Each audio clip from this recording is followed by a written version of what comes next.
Jangan lupa like, komen, dan subscribe channel YouTube TVRI Bengkulu, serta nyalakan lonceng notifikasinya.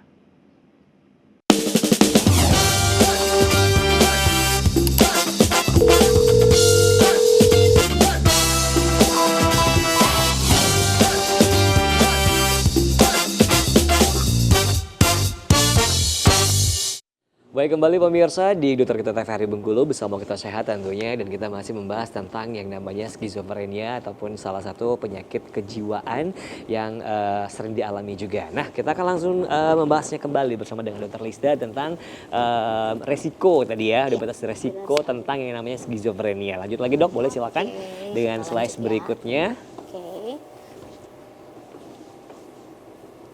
Jadi ini tadi ya sudah disinggung sedikit bahwa memang ada kaitannya dengan faktor genetik gitu ya. Jadi orang tua, kalau kita lihat presentasinya yang cukup tinggi ada orang tua sama ya kalau dia kembar tadi. Oke. Next slide.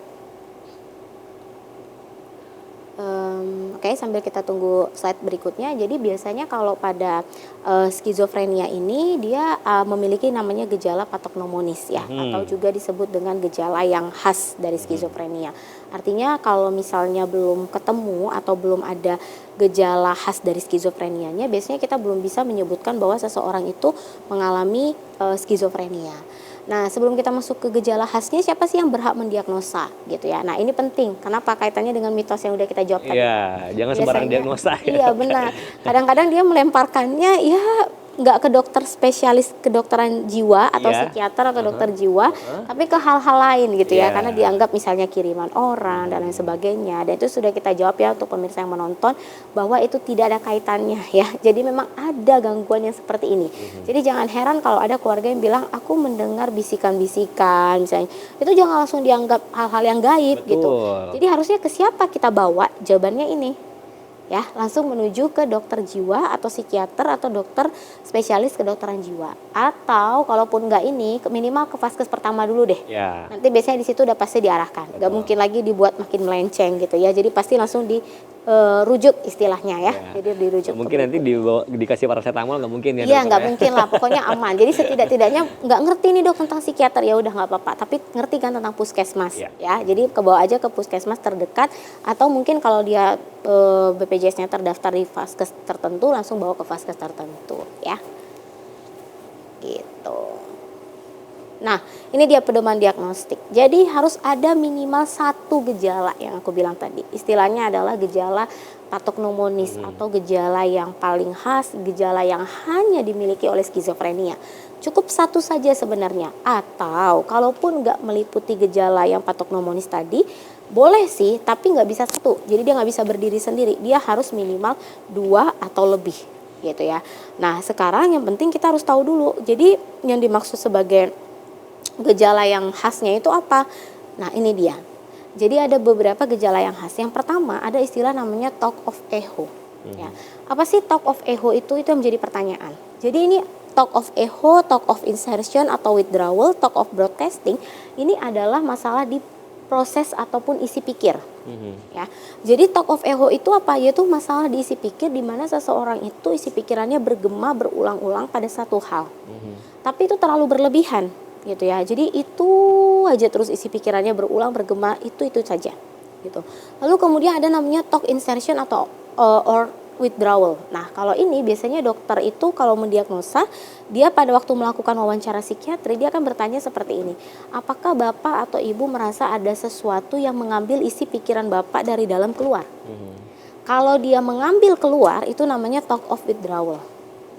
Ya, tapi kalau misalnya pertanyaannya gini, apakah Bapak atau Ibu merasa ada sesuatu dari luar yang masuk menyisip ke dalam kepala, ke dalam pikiran Bapak? Nah, itu berarti namanya talk of insertion. Ya. Lalu yang ketiga talk of broadcasting. Kalau kayak gini biasanya dokter itu akan menanyakan dalam bentuk apakah Bapak merasa bahwa apa yang Bapak pikirkan itu orang lain di sekitar Bapak bisa tahu. Jadi kayak siaran radio ya, jadi orang bisa mendengar. Padahal isi pikirannya gitu. Nah, itu tapi terjadi dan ini adalah gejala khas, hati-hati. Satu saja muncul dengan onset minimal 1 bulan keluhannya, kita sudah bisa bilang itu skizofrenia. Ya. Kalau tiga-tiganya muncul udah parah banget. Apalagi, ya semakin jelas ya, semakin yakin maksudnya dokter untuk menegakkan diagnosa. Ya. Nih, jadi ini masalah di isi pikir. Lalu masih ada lagi gejala ataupun tanda patognomonis yang lain ya, sambil kita tunggu next slide-nya, yaitu namanya adalah berkaitan dengan waham ataupun delusion. Iya. Ya, jadi waham ataupun delusion itu ada sebenarnya tuh ada banyak banget macam-macam waham nih. Betul. Ya. Waham itu adalah salah satu persepsi atau keyakinan yang sifatnya egosentris. Jadi dia meyakini bahwa dia saja yang benar gitu ya dengan pikirannya yang tidak terbantahkan, tetapi ternyata tidak sesuai dengan culture, tidak sesuai dengan budaya, tidak sesuai dengan realita yang ada. Ya. Kita mundurkan dulu. Slide mundur ya? Ya, slide Boleh ke sebelumnya. slide sebelumnya? Jadi ada istilahnya nanti itu waham ya. Wahamnya itu nanti macam-macam. Salah satunya itu ada yang namanya delusion of control, atau itu waham seperti dia tuh kayak robot doang gitu. Yeah. Kan. Jadi dia tuh ngerasa dia nggak ada kendali atas dirinya. Tapi ada sesuatu dari luar itu yang menggerakkan. Iya, benar sekali. Itu itu delusion of control. Kemudian ada delusion of passivity yang kedua, yaitu dia merasa bahwa dirinya itu pasrah, tidak berdaya, tidak ada kekuatan, tidak ada kemampuan apapun. Itu lebih ke delusion of passivity. Lalu yang ketiga, waham yang paling khas yaitu ada namanya istilahnya delusion of influence. Jadi kalau tadi kontrol itu benar-benar anggap aja kayak robot, jadi badan kita tuh robot. Tapi kalau influence itu nggak serobot itu sih, tapi dia tuh kayak dipengaruhi. Jadi dibumbu-bumbui lah istilahnya gitu ya. Jadi dipengaruhi, tapi nggak sampai yang dikontrol-kontrol banget. Nah, 3 ini adalah waham yang menjadi gejala khas dari skizofrenia. Hati-hati. Tapi kalau waham di luar itu kayak waham kebesaran, misalnya dia merasa dia adalah titisan nabi misalnya, kan ada ya gitu ya. Ya, dia merasa artis yang terkenal di luar negeri misalnya. Itu menjadi salah satu gejala psikotik tapi bukan khas untuk skizofrenia. Artinya kita butuh pendukung lain, gejala lain kalau kita mau menyebut seseorang itu skizofrenia. Jadi kalau yang waham kebesaran belum tentu skizo. Belum, ya. Mungkin ada gejala yang lain gitu. Tapi ketika dia dibarengin dengan satu saja yang tadi disebutkan, yang TOC mungkin dia ada kena, itu bisa kita sebut skizo.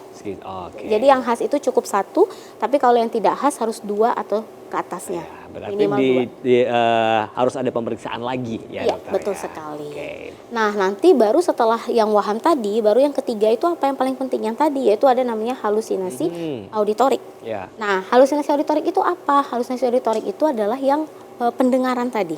Jadi halusinasi itu dulu ya supaya dipahami buat pemirsa. Halusinasi itu adalah satu adanya suatu impuls tanpa adanya mungkin capek berdiri ya kan. Oke. Tanpa Kita ngobrol adanya tentang halusinasi nih soalnya ya kan. Jadi halusinasi ini kan biasanya paling sering ya dia muncul. Jadi pasien itu datang dengan keluhan itu, keluarganya bilangnya tuh justru di halusinasinya dulu. Iya. Tok yang tadi yang kita bahas yang Itu belakangan tadi kali ya? itu tuh ketika wawancara baru dapetnya kan. Ketika kita mewawancarai pasiennya. Iya, betul. Jadi kita melakukan anamnesis atau wawancara medis itu baru kita bisa ketahuan oh ternyata dia ada talk of broadcasting, talk of insertion yang tadi lain sebagainya. Atau withdrawal. Tapi pada waktu dia datang biasanya dia akan bilang, "Kenapa Bu datang?" "Iya, Dok, dia udah 1 bulan ini dengar terus. Dengar ada yang memanggil dia. Katanya harus pergi ke suatu alam yang gimana." Kayak gitu-gitu deh. Ya. Nah, terus kita konfirmasi nih biasanya. Karena kalau kita mau benar-benar memastikan itu halusinasi atau bukan, tentu yang kayak tadi ya prinsipnya. Orang lain bisa melihat, mendengar, merasakan nggak? Kayak gitu. Jadi apakah benar Bu? Kita konfirmasi biasanya. Karena kan dia datang dengan keluarga ya atau pengantar ya. Apakah Ibu bisa mendengar juga nggak dengan keluhan yang disampaikan tadi, yang bisikan tadi, atau mendengar suara harimau misalnya dan sebagainya? Nggak ada, dia bilang. Yaudah, berarti kita bisa pastiin itu sebuah halusinasi. Halusinasi. Gitu. Oke. Berarti halusinasi ini termasuk halusinasi alat indera, misalnya penglihatan, pendengaran dan sebagainya. Jadi halusinasi itu ada banyak, tetapi yang menjadi gejala khas skizo itu cukup yang pendengaran. Oh, kalau yang skizo cukup pendengaran aja. Iya, pendengaran aja muncul itu memang udah kriteria PPDGJ ya. Jadi sesuai dengan panduan yang ada bahwa yang halusinasi auditorik ya istilahnya ya, itu memang menjadi gejala khas. Jadi ketika cuman ada halusinasi auditorik aja dengan onset atau waktu selama 1 bulan kita udah bisa bilang skizofrenia. Oh gitu. Iya. Tapi kalau misalnya nih Kak, dia ada halusinasi juga Dok, tapi dari panca indera lain karena kan banyak ya halusinasi itu banyak sama kayak waham ada banyak, ada waham kebesaran dan lain sebagainya. Halusinasi juga gitu, dia ada halusinasi taktil misalnya, jadi dia merasa ada yang bergerak di bawah kulit. Padahal nggak ada sama sekali. Tuh, halusinasi penciuman ada, dia selalu merasa mencium parfum atau bau tertentu. kemudian halusinasi dari penglihatan juga ada, dia melihat yang kita tidak bisa lihat gitu ya, dan halusinasi dari panca indera lain. Nah itu boleh saja ada, mungkin saja kita diagnosa skizo, tapi nggak bisa berdiri sendiri. Kita harus cari pasangannya, gitu, karena dia harus minimal 2 atau lebih. Kayak gitu prinsip. Bahayanya halusinasi ini apa sih dokter nih? Kita kan tahu bahwa kalau halusinasi itu kan mereka mendengar nih, mendengar bisikan-bisikan tertentu yang mungkin menyuruh mereka melakukan sesuatu. Mungkin. Nah, itu seperti apa? Itu bahayanya itu sampai bisa melukai orang lain kah? Atau melukai diri sendiri kah? Atau seperti apa nih dokter? Jadi bahayanya ya tentu karena dia kan punya kayak punya dunia sendiri gitu ya. Jadi ketika dia mendengar sesuatu itu tergantung isi dari bisikan itu apa, dia akan melakukan hal tersebut. Yang repotnya isi dari instruksinya itu adalah menyakiti diri sendiri atau menyakiti orang yang ada di rumah, tinggal satu rumah. Nah ini repot nih, jadi bisa membahayakan buat dia sebagai individunya atau orang yang ada tinggal di dekat dia. Gitu. Kita mau nyalahin juga nggak bisa karena dia memang benar mendengar. Karena kan dia lagi posisinya lagi mengalami gangguan jiwa gitu ya. Jadi memang dia benar merasakan itu, hanya saja dia sendiri gitu. Karena dia sedang mengalami masalah di yang tadi halusinasi, gangguan persepsi, masuk dalam golongan gangguan persepsi gitu. Jadi bahayanya ya dia akan menuruti itu karena dia merasa itu dunia dia. Gitu. Dan itu ternyata tidak real kan. Kalau kita orang yang udah kena halusinasi biasanya langsung menuruti bisikannya itu atau seperti apa? Tergantung sih, kadang-kadang kalau dia dibarengi dengan gejala yang lain ya, misalnya dia ada yang tadi kayak dikontrol, delusion of control, ya dia otomatis akan mengikuti karena dia memang dikendalikan diri dia tuh kayak robot aja gitu. Tapi kalau misalnya dia dipengaruhi doang, ada yang merasa ketakutan justru jadi tidak mau keluar kamar, ia merasa karena di luar tuh aku mendengar suara harimau misalnya, dia mau menerkam aku dan lain sebagainya. Justru dia bukan dia malah kayak mengurung diri gitu. Nah jadi kembali lagi tergantung apa sih yang dia dengar gitu. Tapi yang pasti ini tidak bisa kita biarkan karena kan tergolong gangguan persepsi. Betul, kalau dibiarkan makin berbahaya ya.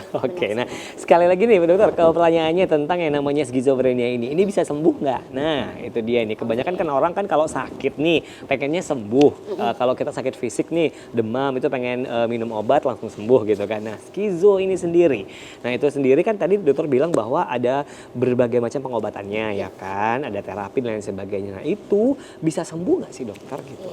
Jadi ini selalu pertanyaan yang hampir selalu disampaikan gitu ya. Ketika datang mengantar pertama kali, ketika sudah mulai pengobatan, ketika sudah bertahun-tahun pengobatan. Jadi selalu di setiap episode ditanyakan. Kenapa nih nggak sembuh-sembuh dokter, udah minum obat banyak nih? Iya, kalau baru datang nanti pertanyaan langsung sampai berapa kali minum obat baru sembuh kayak gitu ya. Betul. Jadi jawabannya itu adalah sebenarnya dia dikatakan pulih dengan terkontrol.